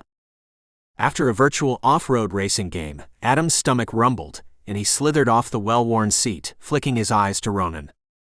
"It's a good thing we didn't bet on any of these games. You'd owe me a hell of a lot by now." He stepped closer to the other man. Warmed by a few drinks and lots of games, he planted a kiss on Ronin's lips. Then he reeled back from it, shivering as the chaste kiss glued his feet to the floor. Ronin shuddered. Adam kissed him again, this time not stopping until he was breathless and even hungrier than he'd started. He was ravenous for a meal and for Ronin. "Let's leave here and go someplace quieter." "Are you hungry? There is a lovely hole in the wall we can go to." "Voracious," Adam replied. "Good." After another kiss, they left the bar and drove a few miles to the restaurant. Adam relaxed against the seat. He trusted Ronin completely. And he never realized how exhausting it was to be on guard all the time until he knew he could relax. He closed his eyes, feeling the vehicle's movement, the slow and gradual turns, and the eventual stop when Ronin pulled into the restaurant. Ronin touched Adam's arm, petting him with the backs of his fingers. "We're here." Adam lifted Ronin's hand to his lips, kissing it as he opened his eyes. "Thanks for giving me another shot. I like you. I just thought you wouldn't want to come out with me again after what happened the first time." "The crying?" "Yeah. I don't normally cry in random dudes' cars if it means anything." "I didn't expect so. I consider myself lucky." "Why?" "Because you opened up to me so quickly. You shine and you're so beautiful. And from the minute I saw you, I wanted to know you." "Well," Adam smiled. "You're definitely getting there." His stomach growled again. "Let's go inside. I truly haven't been here in a while, but the last time I came in, the food was exceptional." "If the food is so good, why is the restaurant so quiet?" Lack of advertising, I'd expect. Maybe they have enough long-time customers, so they have no reason to advertise for more." "Maybe," Adam resigned, walking alongside Ronin to the door. An older gentleman greeted Adam first, and then looked behind him to Ronin. "Good evening." "How?" His voice was mechanical until recognition dawned on him. "Ronin? Ronin Park?" His drooping eyelids fluttered several times. "Is it really you?" Ronin laughed, warmth and easiness in his tone. "Yes, it's me. It's me. It's been so long. I heard about your new office. I've been meaning to get an appointment, but each time I call, you're so booked up." The man sauntered from behind the host stand and clasped one of Ronin's hands between two of his own, sandwiching himself between Ronin and Adam. "Oh, just call my secretary and let her know to put you in the schedule anywhere." Ronin chuckled, weaseling around the tall, slender man and grabbing Adam again. "And who is this?" the host prompted, stepping away from them and clasping his hands together. "This is a friend," Ronin replied. "Adam." "It's a pleasure to meet you, Adam." "Oh, you know you have a type, you old thing, you. Does your husband know you're out right now, with a little young thing who looks just like him, before the balding head and the hanging gut?" Ronin lifted his eyebrows, plastering a smile on his face. Yes, my husband is aware of my friendship with Adam." Adam's world stopped, and anger replaced all the sweet and amorous feelings that had grown inside him. He scoffed. "Of course," he muttered under his breath and wrestled away from Ronin. Tears brimmed his eyes. "I'm not hungry anymore. I should go." His chin trembled even as he tried to keep his voice steady. The host curved his lips into a cat-like smile, prancing back to the stand. "Adam," Ronin rumbled, "Adam, wait. Let me explain." He grabbed Adam's arm, but the dancer jerked away from him, offering him a cold stare instead. "Husband? I don't think there's anything to explain." "There is," Ronin started, but Adam cut him off again. "No, really, there's fucking not." "Husband," he repeated, spitting the words like venom. He stormed outside as he rubbed his forearm over his face, cleaning angry tears from his eyes. He was furious. Furious. And his blood boiled, so much so that the cool night air did nothing for his fiery anger. He paced the length of the block, too angry to pull his cell phone from his pocket and too angry to demand a ride home yet. He didn't want to be anywhere near a cheater, and yet Ronin was his ride home. Fuck, he slammed his fist into the wall as a fresh wave of tears washed over his eyes. Ronin stepped outside and locked eyes with Adam, approaching him. Let me explain. No. Fuck. No. I said there's nothing to fucking explain, Ronin. You're fucking married, and you fucking should have told me. Fuck, Adam snarled. Just leave me alone. Please. The hurt was clear in Ronin's eyes, but Adam didn't care. Why should he care? Ronin had no right to be upset when he was the one in the wrong. Adam walked the length of the street before he shed some of his anger and put his cell phone to his ear, calling Caleb. How's your date? Terrible. Come get me. Now. I'm kind of in the middle of something. Well, drop it and come get me. I knew I shouldn't have agreed to come out with him. I should have fucking canceled when he called, Adam cursed himself. Okay. Leaving now. The familiar jingle of keys and safety chime filtered through the cell phone, and Adam breathed a sigh of relief. What happened? He's a fucking married piece of shit. That's what happened. That's what the fuck happened, okay? Adam's voice trembled, and he covered his mouth with a shaking hand. I'm sorry. Caleb's car revved to life. Me too. I actually liked him. I should have known. Adam scoffed at himself again. Adam gave the address to his friend, and then ended the call with reluctant parting phrases. Then he took in a deep breath and sighed, peering towards the establishment again. He was far away from it. He had put 2 blocks between himself and Ronin, but it wasn't enough. He wanted the entire planet to be between them, or at least a few miles. His skin crawled, and his mind conjured images of Ronin on top of another man. Adam's stomach churned. He hated the idea of being the other man, too. He didn't want to be the one ruining someone else's relationship, the one that would forever be villainized because of Ronin's infidelity. Thinking about it made him angrier, and he hugged his body with his arms, squeezing his eyes shut again. He wanted Ronin out of his mind completely, and he wanted to forget the other night ever happened. Adam? It was Ronin's voice. In his haze he missed the man's footsteps, but he flicked his eyes open again and glared at the chiropractor. What?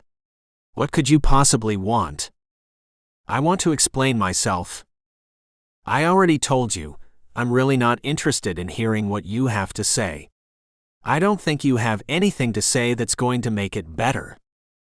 Will you at least let me say what I think might make it better? Ronin quirked his eyebrows. Actually, no.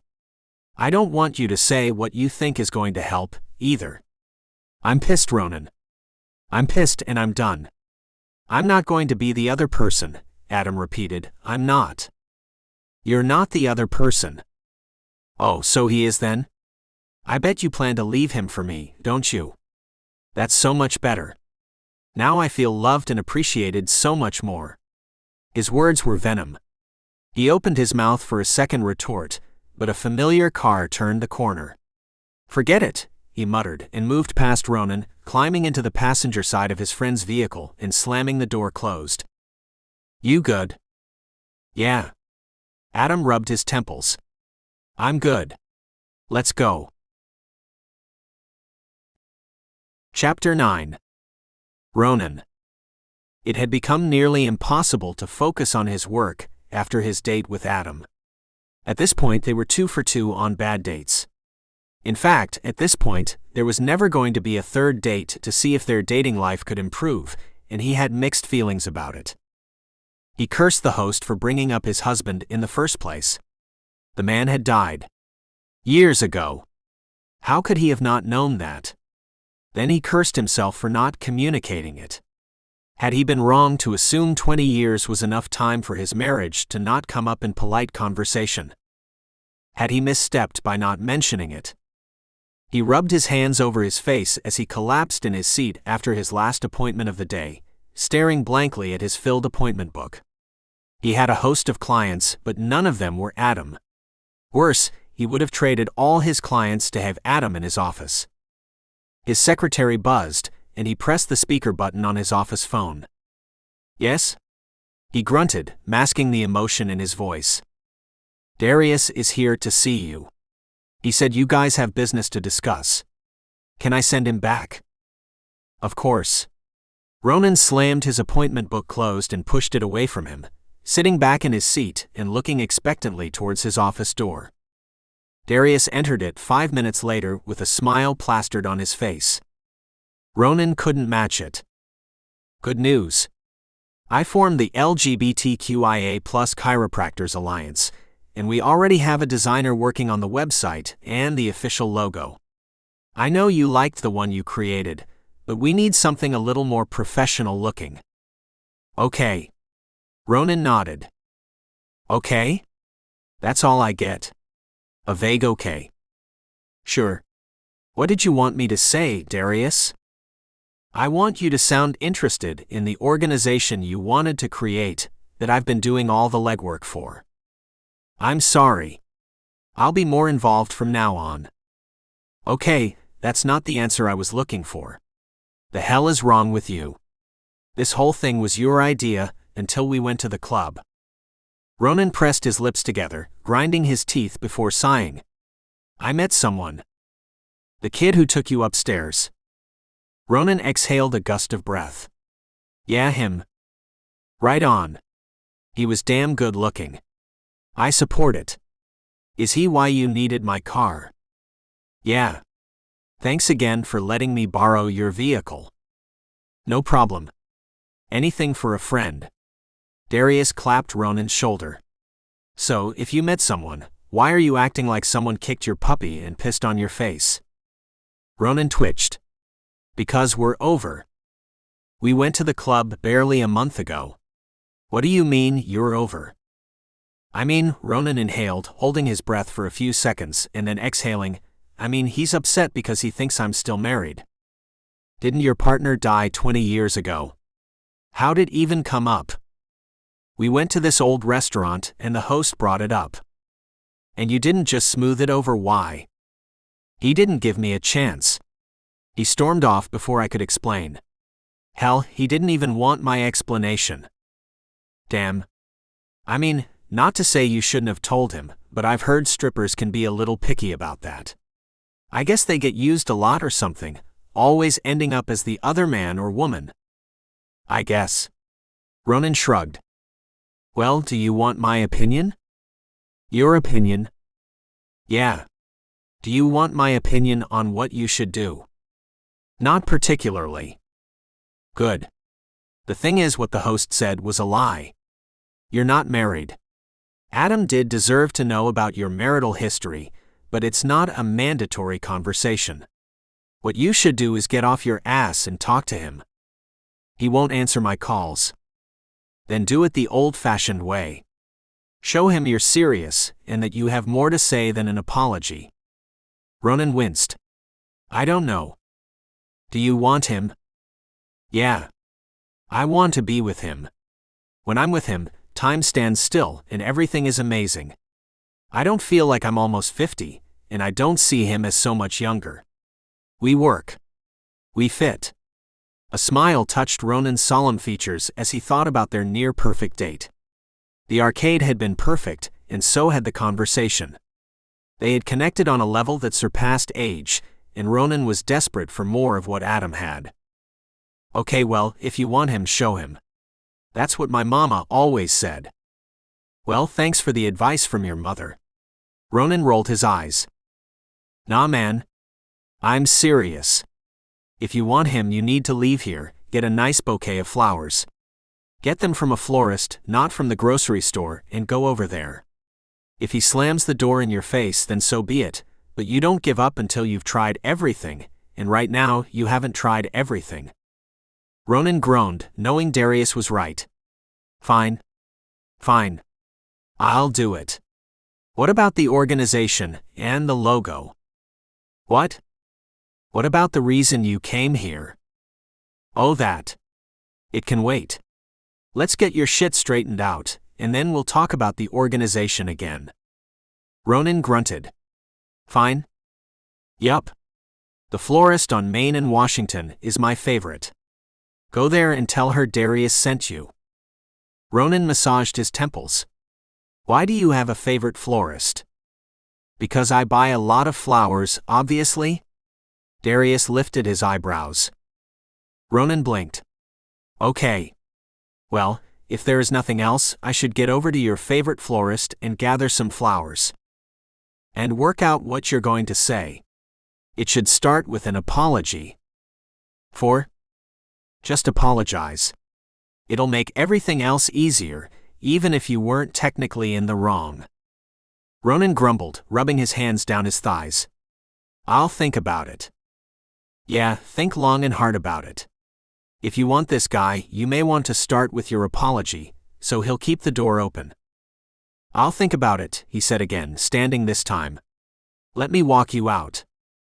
With a new plan, he was relieved, and possibilities bloomed inside him again. If he could get Adam to listen, maybe they could still work. The hard part was getting Adam to listen. Chapter 10. Adam. Okay. I'm going. Bread, eggs, milk, cookies, condoms. I have the list. I have the damn list, Caleb, he laughed. He forced it. He hadn't fully recovered from his disastrous date the other night, but at the same time, he was freer, happier. It was a strange dichotomy, but when he got a text that his taxicab driver was outside waiting for him, he grabbed his jacket and his wallet and waved to his half-dressed best friend, currently eating a bowl of dry cereal in front of the television. It wasn't morning, and they were out of milk, too. Please don't forget the milk. Caleb lifted his bowl. Adam laughed again and yanked open the front door. You're stupid. You could have made something else to eat. I'm pretty sure we have canned soup at least. I'm not in the mood for canned soup. Well then you can. Adam turned around and collided with someone just outside his front door. He got a face full of fragrant flowers too, and he sneezed before swatting them away. The fuck? Oh. Hi, Ronin croaked. It's you. Adam froze, straightening his back and dropping his silly demeanor. He flicked his eyes past Ronin, spying a yellow taxicab in the driveway beside the chiropractor's familiar vehicle. Then he directed his attention back to the older man. What are you doing here? Do I need to call the cops? Caleb asked. I have my phone right here. Please? No, Adam spoke over Ronin, shaking his head. No cops. He's fine. He's just leaving. Adam stared into Ronin's honey-brown eyes, setting his jaws. Weren't you? Ronin sucked in a breath, chest expanding. I brought you these, and I wanted to apologize for what happened on our date the other night. Did you apologize to your husband for our date the other night, too? Ronin's nostrils flared, and a light pained chuckle escaped him. No, he started, because my husband passed away many years ago. Why what? Adam's heart sank to the ground, falling like an anvil through his body and weighting him to the ground. Ronin's words temporarily immobilized him. What? My husband passed away. Illness. Many years ago, before I started my current practice. He is the reason I started it. Oh, that's a new one. Is that how we cheat now? The "oh my husband is dead" lie.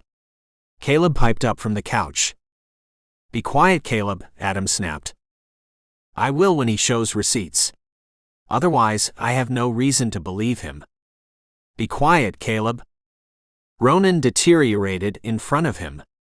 The proud man he met weeks ago had shrunk in size, dwarfed next to a bouquet of gardenias and roses mingling together.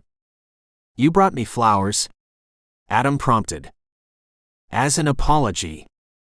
He thumbed the velvety petals in his fingers. You thought I would like flowers.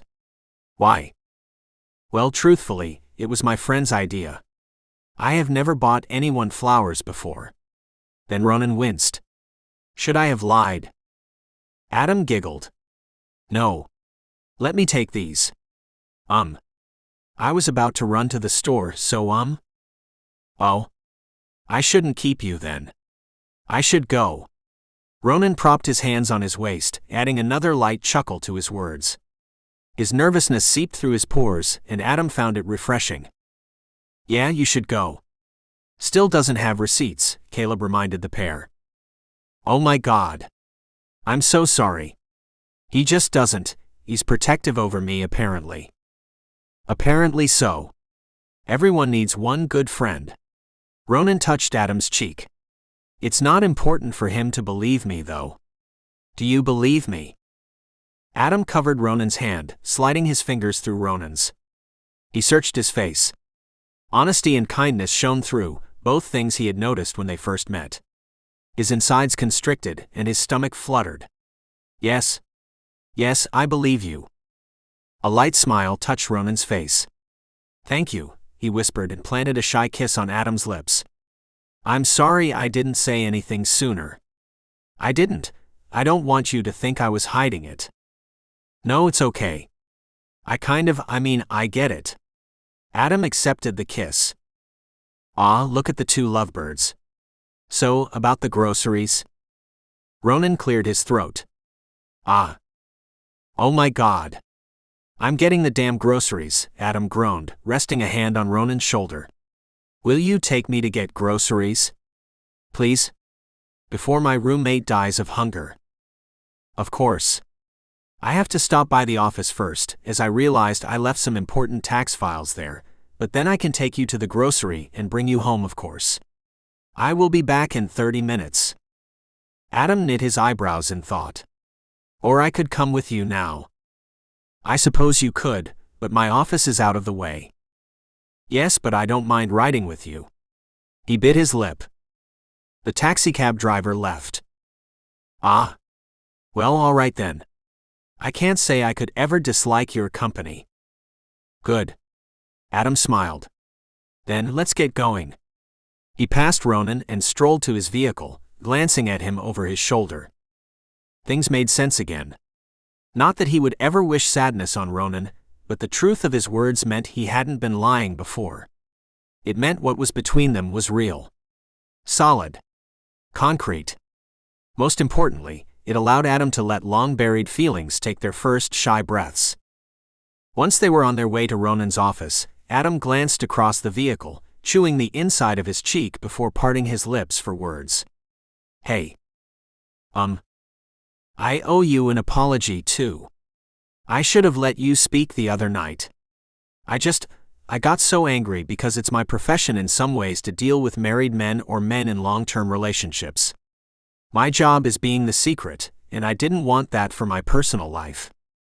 I understand. I completely understand. Ronin touched Adam's shoulder. You're so formal. Even when you're dressed casual, you're still so formal. You want me to be less formal? Yes. Have you ever done something daring and dangerous? Such as? Adam shrugged as they pulled into the driveway of Ronin's office. Have you ever fucked in your office? Ronin rolled into a parking space and deftly shifted his vehicle from drive to park. He stared forward as a blush crept to his face and as his cock woke up. Adam didn't speak any further. He let Ronin stew over what he had said. He let the older man work himself into excitement, and he followed him inside when they finally peeled out of the vehicle. I probably never mentioned this, but your office is very nice and accommodating. Is that so? Yeah. It's comforting. Adam grinned. Just like your hands. All right. Ronin wet his lips. His legs parted, and his cock visibly strained his slacks. After a deep breath, he sighed and peeled out of the vehicle, combing his fingers through his dark hair. Adam followed him, rocking on his heels as Ronin unlocked the door to the quiet building and ushered them both inside. I'd lock that behind you, Adam prompted.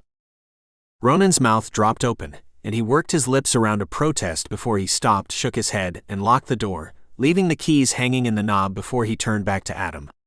You are. What? Exciting. There are some other places I would enjoy having you, as well. Oh, you're having me now? His brows rose and his eyes widened. He stepped through the tiled lobby, over the circle rug and tracing his fingers along the gray fabric couch. Where? Right there. Ronin twisted his watch on his wrist and crossed the room before Adam protested, grabbing the man in a kiss and meshing their lips together as he groaned against them. He trapped Adam's body against him with a strong hand cupping his face and a strong arm around his hips. Adam's hips squared against Ronin. Their cocks nestled together, both rock hard and fighting against their pants. He had started the tease, but it was clear that the chiropractor intended on finishing the job. After the kiss, Ronin pushed Adam into the couch, yanking the button of Adam's jeans loose and shucking them down his pale hips, leaving pink stripes in his desperation. Adam groaned at the rough treatment, but he needed it. He needed Ronin to be hungry and eager for him. Ronin craved him. It was in his eyes and his harsh movements, and Adam needed every bit of it. He helped Ronin with his pants, kicking them off over his shoes. Adam ripped his shirt over his head, leaving himself naked in front of the older man, who paused and stared. "What?" Adam panted. "You're beautiful." Adam's cheeks warmed. "Yeah." The warmth spread over his shoulders and colored his chest. His cock and belly strained under Ronin's gaze. That gaze turned him on more, and a bead of precum touched the head of his cock. Ronin smiled. His cock kicked again. "Please," he murmured, rolling his eyes as he adjusted himself on the couch. His cock begged for stimulation.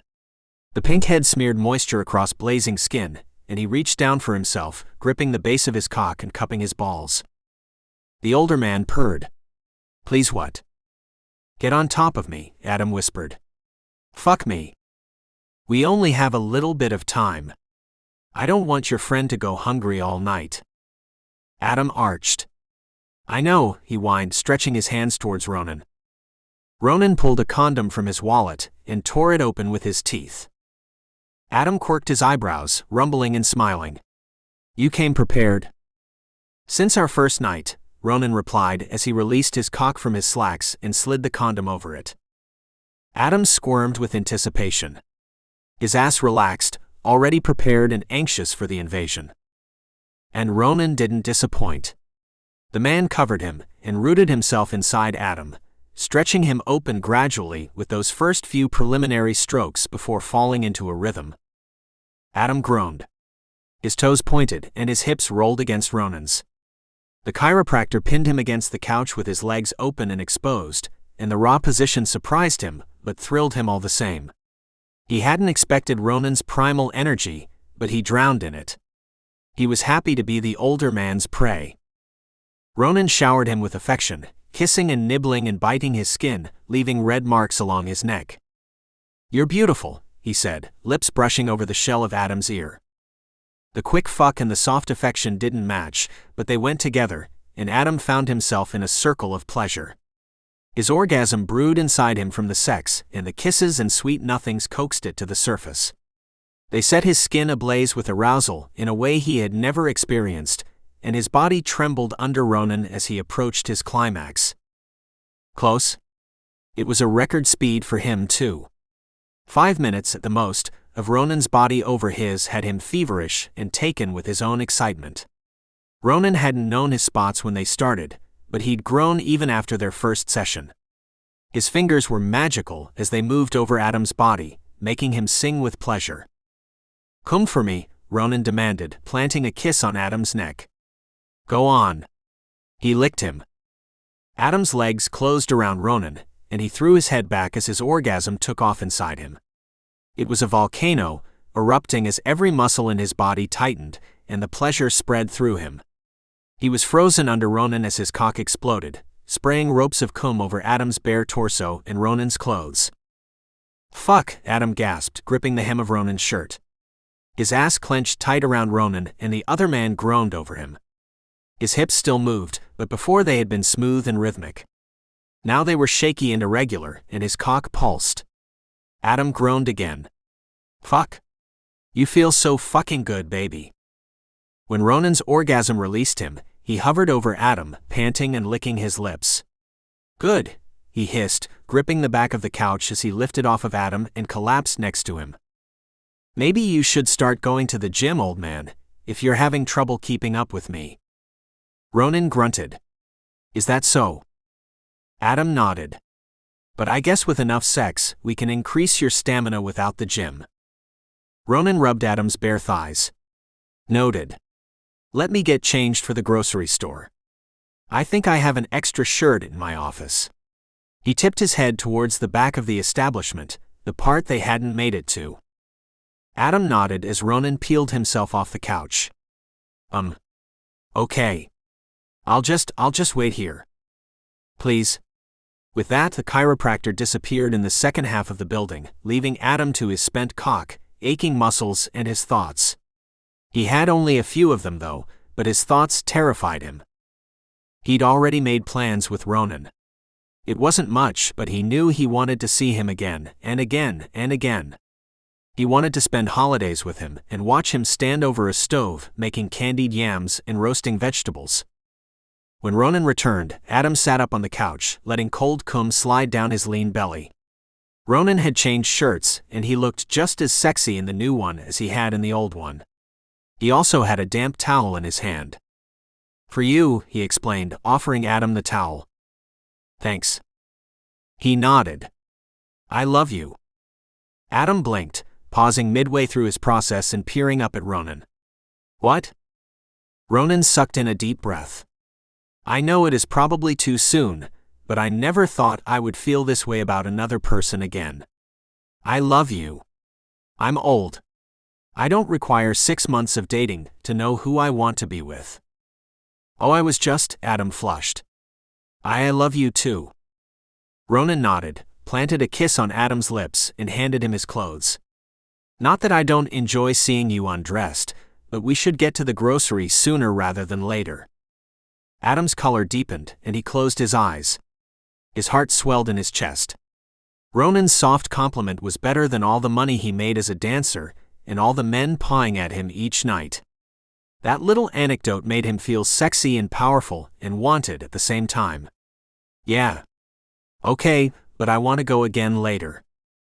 I can do that for you. Ronin smiled, giving him another kiss. 1 year later. It feels weird not having you in the house, Caleb groaned as he sipped from a hot mug of coffee. Adam shrugged, leaning back in his chair as he surveyed the patrons at the coffee shop. The place was bustling, but between lunch and dinner, the eager coffee cravers had slowed. I'm still technically on the lease. I just don't live there. It's kind of like having a silent roommate. Yeah, except I'm not sure I ever wanted one. You know, you'd have a lot more money if you just officially moved in with your old man. Adam rolled his eyes, tapping the hard side of the mug in front of him. It was filled with warm hot chocolate, and marshmallows floated on the surface. I could, but we're not there yet. You guys said the L word within 2 months of dating, but you're not ready to move in together. You already practically live there. How often do you even sleep at the house? A few times a week. We're more traditional. Caleb squinted and kind of shook his head. No. You guys are the exact opposite of traditional, actually, but whatever. I mean, we're not going to fully play house without taking it seriously. That's what I mean. We've been considering adoption too. Like a baby or a dog. A baby. I want children, and so does he. Caleb stared, eyes widening. Woo. You've really settled into this relationship thing. What's next? Are you going to quit dancing and turn into Sammy Homemaker? No, I love dancing. I'm going to dance until I'm too old to do it. Ronin won't stop me from dancing. Sure, he drawled. What about you? Nothing happening over here at all. Just living my best single life, Caleb rolled his eyes. Well, Adam chewed his bottom lip, as long as you're happy, I guess. Happy enough.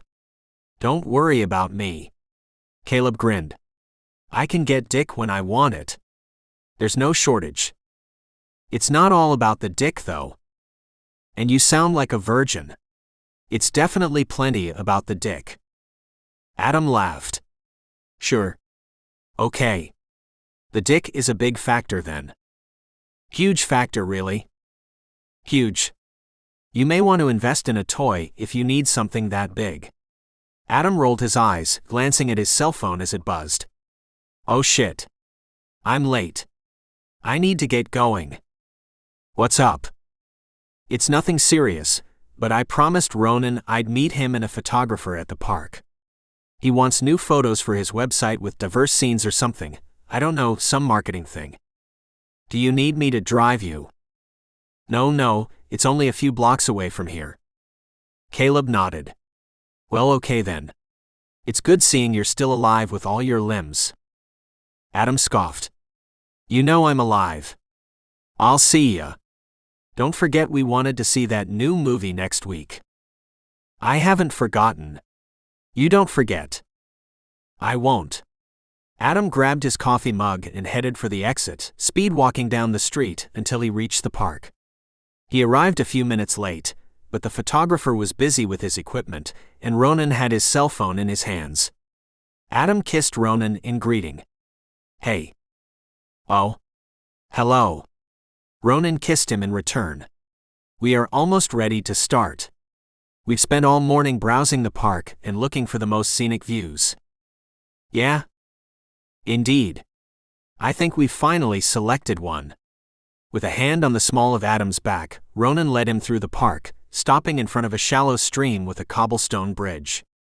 With florals blanketing the bank, it was a picturesque spot, something found in children's books or movies. This is nice, Adam complimented. It looks almost fake. Fairy tale, Ronin assisted. Yeah. Fairy tale. Adam looked around again, squinting up at the pure blue sky before back at Ronin, who had gone from standing to crouching in front of him. He had a velvet box in his hands, and when Adam looked down, he popped it open. A ring sparkled. It was nicely masculine but still stylish. It wasn't over the top, but it was still well made and exquisite. Adam gasped, covering his mouth with his hands. Oh God. Like our relationship. Ronin met his eyes. Adam, fire, will you marry me? Adam's nostrils flared and tears formed at the brim of his eyes. What? Oh God. Yes. Oh my God. Yes? Ronin stood up again and scooped Adam into his arms, roping both of them around the dancer's torso and planting hungry kisses into his neck. The photographer snapped pictures around them. You set me up. Are we even taking pictures for your business? I did. Ronin offered him a lopsided grin. Yes, we are, but I wanted these first. I love you. Adam smiled.